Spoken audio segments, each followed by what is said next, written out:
हज़रत आदम अलैहिस्सलाम की दास्तान।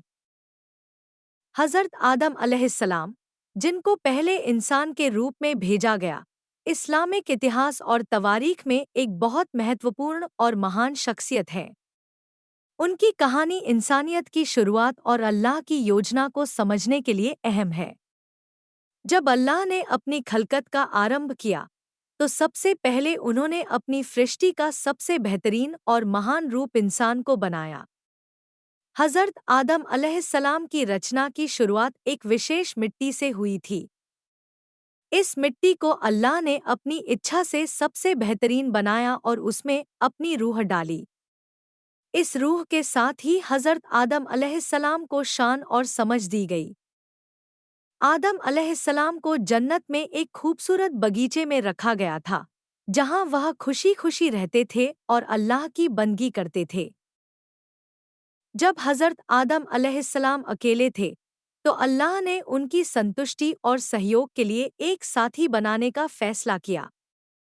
तब अल्लाह ने हज़रत हव्वा अलैहिस्सलाम को हज़रत आदम अलैहिस्सलाम के साथ जन्नत में भेजा। हव्वा की रचना भी उसी मिट्टी से हुई और वह आदम अलैहिस्सलाम की पत्नी बनी।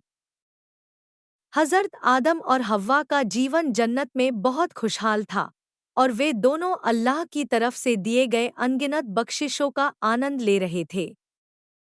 अल्लाह ने हज़रत आदम और हव्वा को जन्नत में रहने का आदेश दिया था, लेकिन उनके लिए एक आदेश था, वे उस विशेष पेड़ का फल न खाएं।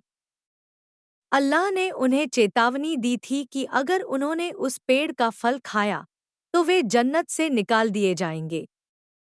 शैतान, इब्लिस, को अल्लाह ने अपनी कुदरत और हुक्म से बहुत ऊंचा दर्जा दिया था, लेकिन जब अल्लाह ने आदम को सम्मानित किया और उनसे सजदा करने को कहा, तो इब्लिस ने घमंड और अहंकार के कारण सजदा करने से इनकार कर दिया।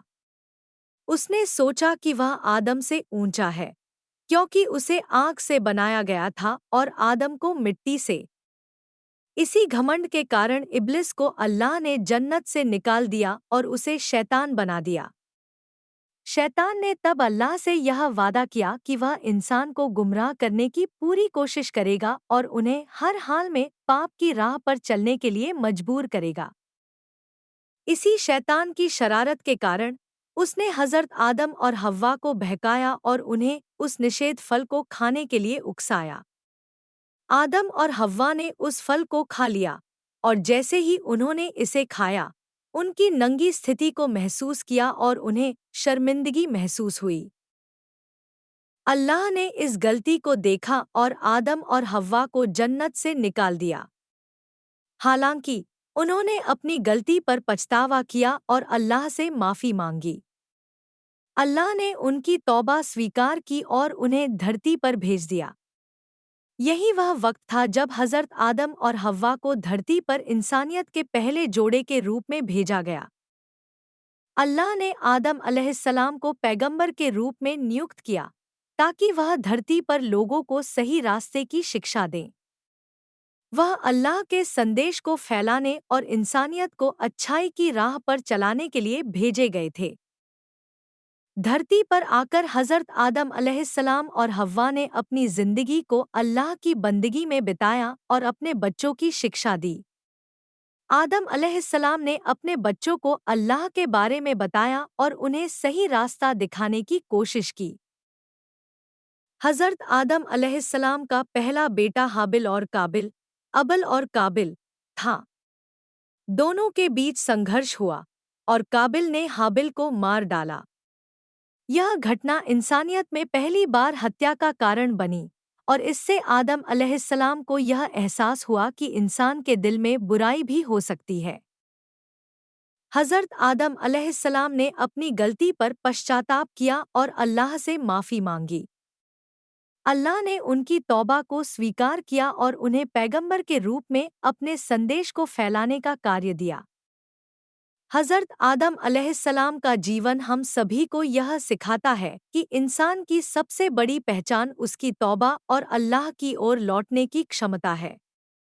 वह गलतियां कर सकता है, लेकिन अगर वह दिल से माफ़ी मांगे और सही रास्ते पर लौटे, तो अल्लाह उसकी तौबा को स्वीकार करता है।